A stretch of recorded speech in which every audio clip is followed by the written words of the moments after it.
Welcome to The Explainer. Today we're looking at something pretty wild. How a single clerical error can spark a full-blown existential crisis for an entire community. This is a story about how a signature on a form can, believe it or not, threaten to erase an identity. So, can a government form actually erase who you are? It sounds like something from a movie, right? But for one community in Rajasthan, India, this isn't a hypothetical. It's their daily reality. And they're asking that very question. How can a little bit of ink on paper just turn your whole world upside down? For the Hindu Damami people, a simple change in an official document wasn't just a paperwork headache. No, it triggered a painful social boycott. It ostracized them and threw their very sense of self into total chaos. Okay, let's dive into our first section, an identity crisis on paper. This is where we see exactly how a mistake made in an office can bleed out into the real world and cause devastating harm. And this is the devastating reality on the ground. The community describes just profound discrimination. I mean, they're being told they're non-Hindu or Muslim. In their own villages, no one will even give them water. Their kids are being turned away from school. All of this because of one single line of text buried in a government file. You can just see how the problems cascade, one after another. A social boycott is one thing, and it's awful. But when your child is refused an education, when your official land records are changed to reflect a religion that isn't even yours, the crisis becomes systemic. It's a fundamental attack on their past, their present, and their future. All right, on to Section 2, a history of inclusion. To really understand the injustice here, we have to rewind a little. Because the Damami community wasn't always stuck in this limbo.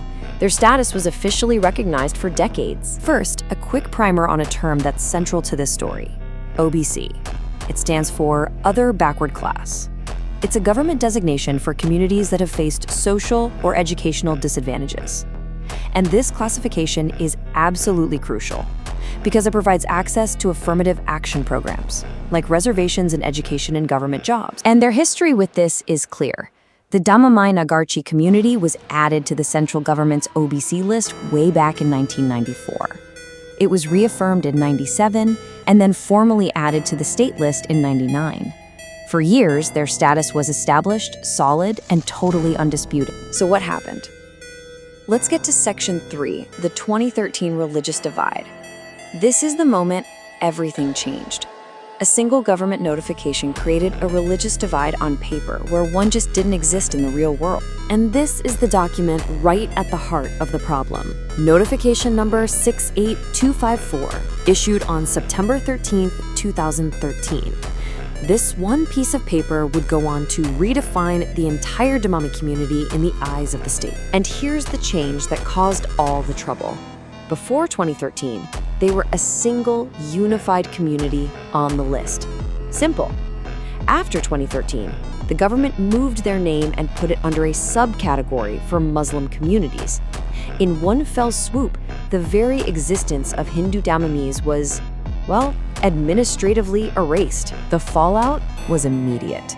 Hindu members of the community who don't use names like Mir or Marasi, which are associated with Muslim communities, were suddenly unable to get the OBC certificates they were entitled to.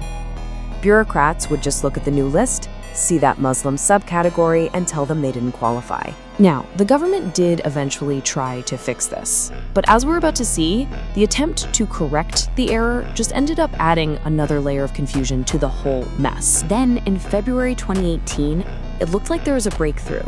The state cabinet approved a proposal to scrap that religious subcategory. The goal was to make everyone in the community eligible for OBC status again, regardless of their faith. On paper, it seemed like a solution. That discriminatory subcategory was gone. But did it actually fix the problem on the ground for the Hindu Damami people? Nope, not even close. The confusion just kept going.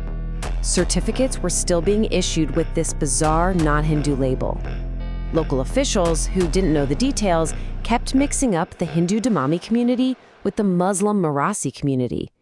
You see, the real root cause, the conflation of two totally separate groups, was never actually addressed. So, facing this bureaucratic maze, the Damami community came up with its own solution, And honestly, it's remarkably simple and totally logical. Their proposed solution is just breathtakingly simple. They pointed out that the government's own OBC list already has the answer. There are 2 distinct entries. Number 10 is for the Hindu Nagurchi Damami, and number 38 is for the Muslim Marasi communities. They are not, and they never were, the same group. And so their solution was to just ask the government to follow its own list. Issue certificates for Hindu Damis under their correct entry, number 10, and for Muslim Mirasis under theirs, number 38. It's such an elegant fix. It uses the existing framework to restore dignity and end all the confusion once and for all. And this all brings us to a final, much bigger question. The story of the Damami people is this powerful and frankly kind of scary reminder of the human cost of bureaucracy. It forces us to ask, when we create systems to classify and organize society, how do we protect human dignity from a simple administrative error? How do we make sure a clerical mistake can't just erase a person's identity?